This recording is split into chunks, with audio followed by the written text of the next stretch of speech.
play can win a football game. One game can make a season.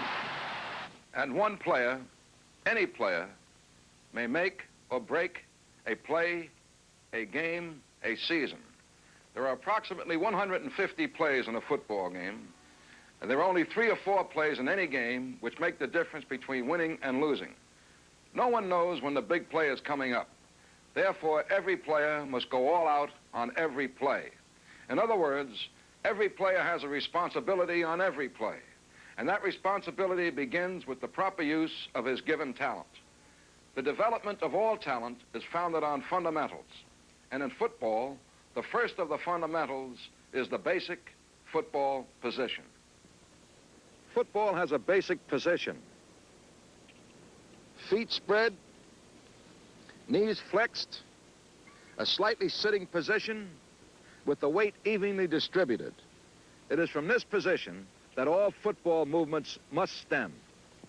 The basic football position. All players, whether on the offense or the defense, assume this position or move through it. For it is the basic position from which everything stems, including the basic offensive stance. The offensive football stance, from which all offensive movement stems, is with the feet spread, just slightly outside the width of the shoulders, with the right foot staggered and a right-handed stance with the toe of the right foot to the heel of the left foot, with the right hand down, with the weight evenly distributed on the tripod of the fingers and the 2 feet, with the right arm just inside the knee of the right leg. The buttocks slightly higher than the shoulders, and the shoulders square. Sometimes it is a little bit difficult to get the shoulders square. A good teaching point is to drop the left arm in the same position as the right arm until the shoulders are exactly square, and then to lift the left arm and keep it just about even with the knee, which will keep the shoulders square again. Both heels are off the ground slightly, with the right heel slightly more higher than the left heel, and from this position that the football player uncoils. This is the offensive stance. Feet and shoulders properly positioned. Head up, neck firm, but not straining, and tail slightly higher than the shoulders. And offensive football begins with the center. The center stance is the offensive stance, with the feet spread at shoulder width, the toes of the right foot opposite the arch of the left foot. As the center takes his position over the ball, which is before him with the laces up, his head is slightly behind the ball because a center can be offside too. The center places his right hand on the ball with only the thumb touching the front end of the laces. The other fingers of his right hand are under the ball. He places his left hand on top of the back end of the ball, and it merely rests there. The snap is executed with only the right hand and arm, but placing the left hand on the ball will ensure better balance. The snap or delivery of the ball is made with a simple and natural pendulum swing that never changes. The arm is straight and comes back hard and fast, following the same path every time. As the locked arm passes the right knee, the center will find that this pendulum swing produces a natural quarter turn of the ball and presents it with the laces in perfect position for the quarterback's grip. When the snap is correctly executed, the ball always arrives in the quarterback's hands with the laces under the second joints of the fingers of his passing hand. He does not have to seek the laces. This is particularly important when the play is a quick pass. All the quarterback has to do is raise the ball and throw. Remember, in the snap, the essentials are uniformity, firmness, and speed. The center must not lift his tail with the snap. If he does, he will force the quarterback's hands up, losing the target. The perfect snap is always identified by that pop as the ball strikes the quarterback's hands. Here in a game, notice how that snap by the center and the drive of the offensive line are one and the same, beating the defense to the charge.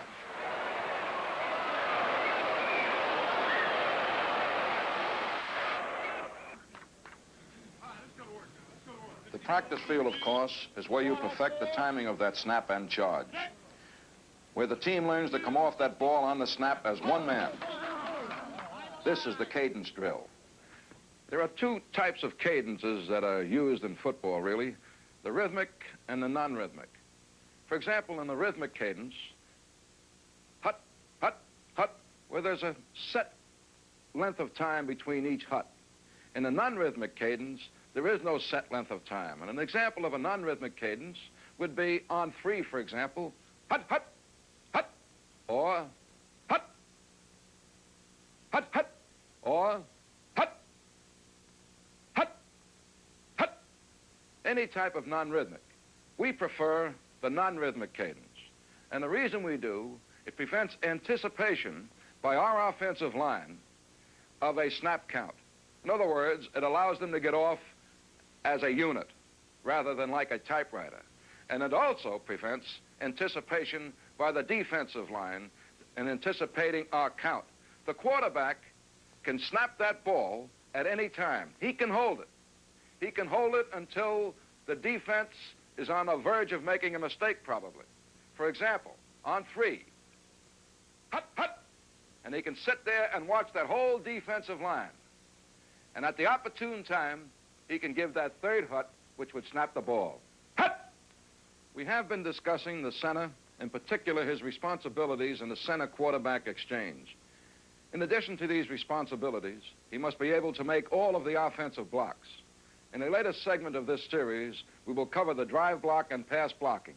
But now, let's look at two blocks that the center makes more often than any other player: the cutoff block and the down block. The cutoff block is used to prevent pursuit.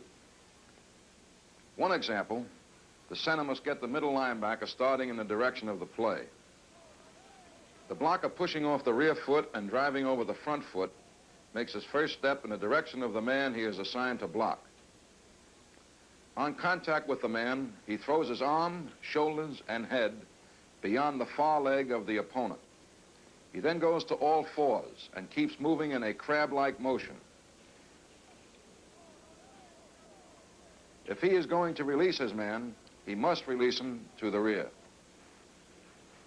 Watch now, as the center moves quickly to his man, throws his arm, shoulders, and head between the man and the runner, drops to all fours and keeps crabbing.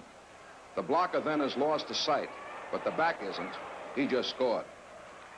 The down block, or the block back, is used by the center when he must block a defender who is offset to either side of him, or when that defender is attempting to penetrate, as in a gap or goal line defense.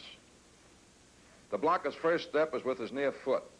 It is a short step, and he aims his head at the crotch of the opponent, anticipating that the defensive man will move on the snap of the ball. If the blocker does not get his head in front and aims at the hips, he will lose his man because that man may beat him across the line of scrimmage. He must aim at the crotch. He makes his contact with the far shoulder and keeps his head in front of the man. If the defensive man does not penetrate, the blocker moves into a reverse body block to prevent the defensive man from spinning out. Here is an example of a good down block. Notice the center, he aims his head at the crotch, makes his contact with his far shoulder, and as the opponent tries to spin off, he keeps his head in front of that man.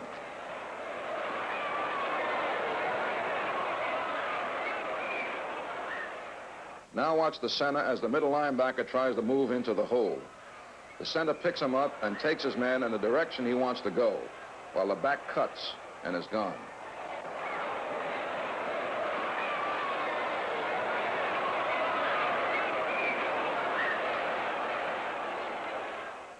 We have now seen how the center performs his duties on the snap to the quarterback and on two of the blocks that he must execute. He must also, however, perfect the long pass back for punts. The ball must travel 14 yards and arrive at belt-high level and on a line with the kicking leg. For the long snap, the center's feet are no longer staggered, but are on a line. parallel to each other and wide enough apart for both of his elbows to pass freely through his legs as he makes the snap. The ball should be positioned with the laces close to the ground on the right. With his right hand, the center grips the ball on the laces as a passer would. His left hand at the back of the ball is his guiding hand. As he becomes more experienced, he will be able to move that left hand further forward to add more power and speed. But until he is experienced, the center must sacrifice some of that for accuracy. As the ball is centered, it is spun so that it reaches the kicker as a spiral, arriving at that belt-high level on line with the kicking leg.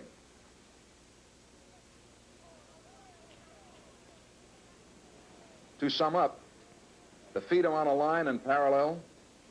The center grips the ball as a passer would, guides it with his left hand, and aims for that target.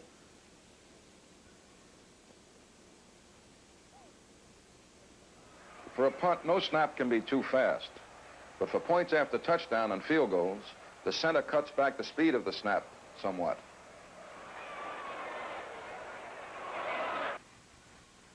On the snap for extra points and field goals, the center stance and hand position are the same as they are for a punt. The distance of this snap is now 7 yards, and his target is the jersey numbers of the holder, who is down on one knee, arms and hands extended at the ready. If the center aims at the kicking alley and misses, there may be no chance for recovery. But aiming at the numbers gives the holder that chance if the snap is off the mark.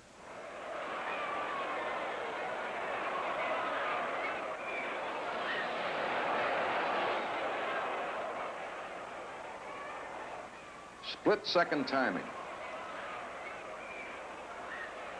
It begins with the center and continues with the quarterback, and once again, it is founded on fundamentals and starts with the stance.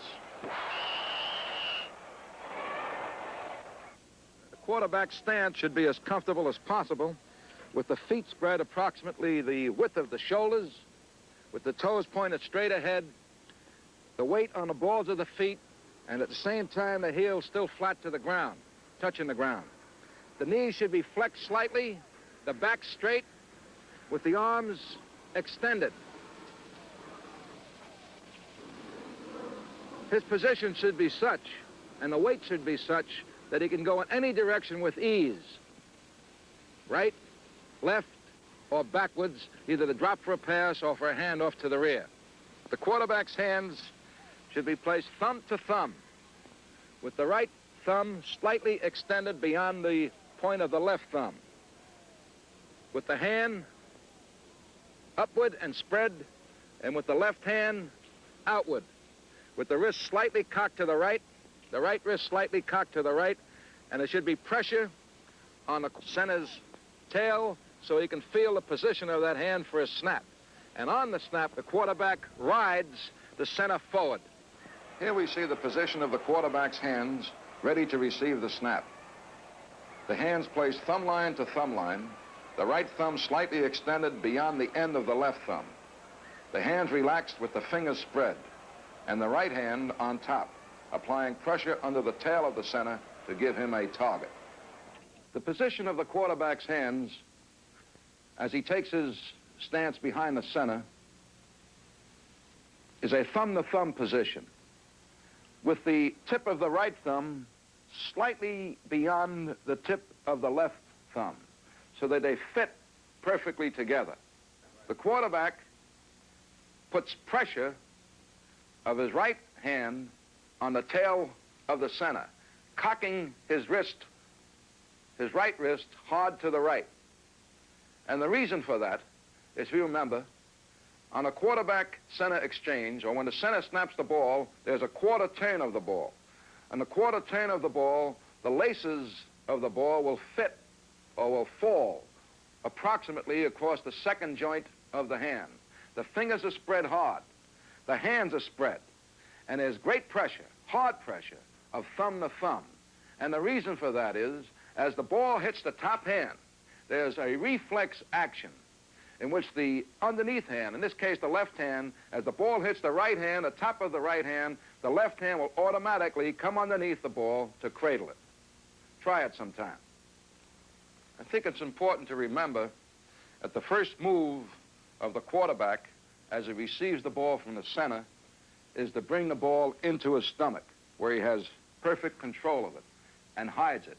Remember, his original position, his elbows are close, and he keeps it that way. We use a little bit different technique, I think, than most teams in the back receiving the ball from the quarterback, the position of the back I'm talking about. We like to have the stomach completely open. In other words, we take a natural running action, our back does. It's the quarterback's responsibility to place the ball in the belly of the back.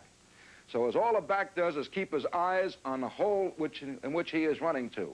Very important that he keeps his inside hand, his inside arm, back and behind his hip, so that the whole stomach is exposed. There's nothing there to stop the ball. There's nothing there to hit the ball. There's nothing there to cause a fumble. The quarterback's responsibility is to place it into the stomach. The back, in assuming a natural running position, as he's going to get the ball, this is his position. Hand back. Forearm of the outside hand parallel to the ground. Stop hand right here, which prevents the ball from coming all the way across the body. At the same time, he's watching the hole like this, and as the ball comes in, he stops it, and as the ball is seated, his other hand or his inside hand comes underneath the ball, and he runs to daylight. Here you see the handoff for the dive play. The quarterback has stepped down the line of scrimmage. His eyes are focused on the belly of the back. The back has his near arm removed. His other forearm parallel to the ground. The hand open, ready to stop the ball. His eyes are on the hole. As the quarterback plants the ball, he plants it so the back can feel it. The back's removed hand, acting as a backstop, has stopped it. And his near arm comes up and cradles the ball. Here we see the handoff executed for the dive play in a game. The quarterback steps down the line, his eyes on the back's belly. The back's eyes are on the hole or the area to which he is running.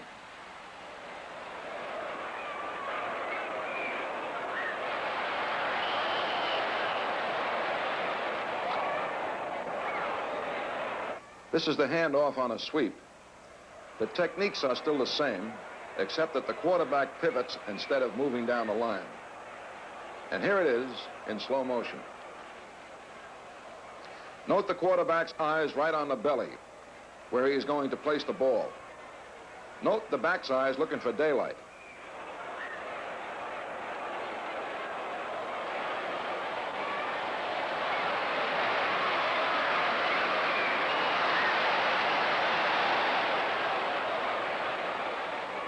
And note, that was 6 points.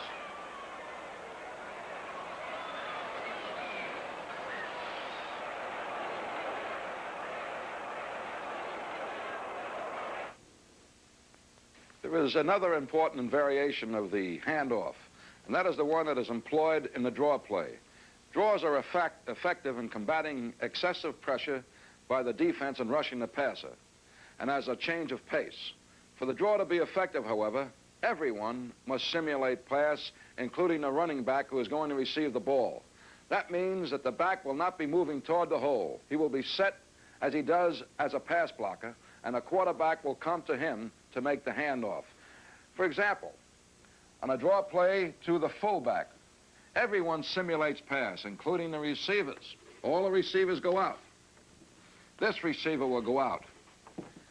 This back, who's going to run the draw play, will set in the same way as he does in protecting the quarterback when there actually is going to be a pass. The quarterback will come to him, and he will sit there to wait for the ball to be seated in his stomach. Each one of these men, all the linemen, will simulate pass blocking. The fullback, who is the draw runner, if it's a draw right, will key the offensive right guard. If the offensive right guard takes his man to the right, he will run that draw play to the inside. If the offensive right guard takes his man to the left, he will run that draw play to the right side. This is a classic example of running a play to daylight. Again, the quarterback pivots. steps back to the running back who is simulating setting for a pass block. The quarterback seats the ball. The back takes off.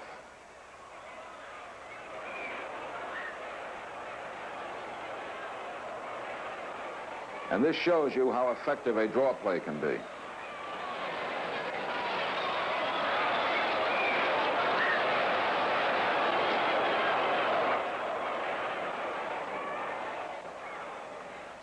On slant plays, the quarterback uses a reverse pivot.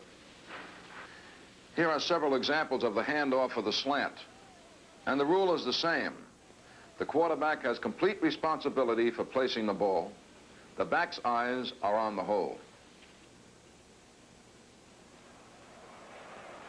The slant, which will be discussed in detail later in this series, has long been a favorite of mine because it gets the back to the hole almost as quickly as does the dive play, yet it gives the back the opportunity to run to daylight, as he does here. Of course, not all running plays are designed for the quarterback to actually hand the ball to his running back.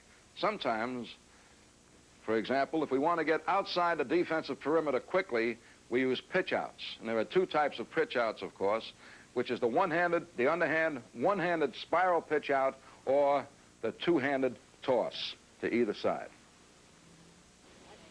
The two-handed lateral, which is a soft lateral, is usually made with the reverse pivot to the right and usually to the fullback who is going wide on a sweep action.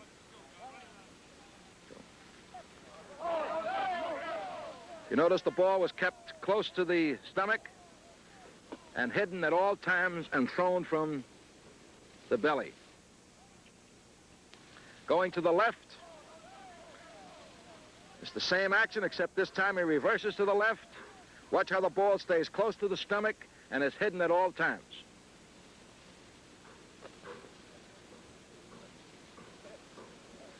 Again, it's the quarterback's responsibility to put that ball in the correct area.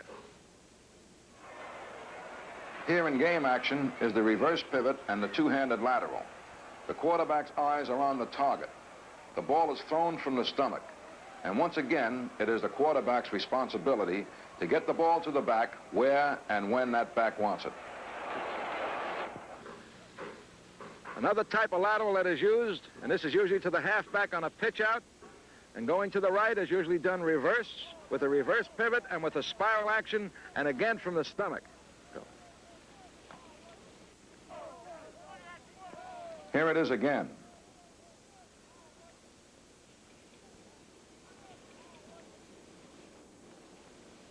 On the quarterback going to the left, since it would be awkward for a right-handed quarterback to pivot and still try to throw with his right hand, he usually steps out with his left foot in a straight pivot to make the lateral pitch. Here it is in slow motion.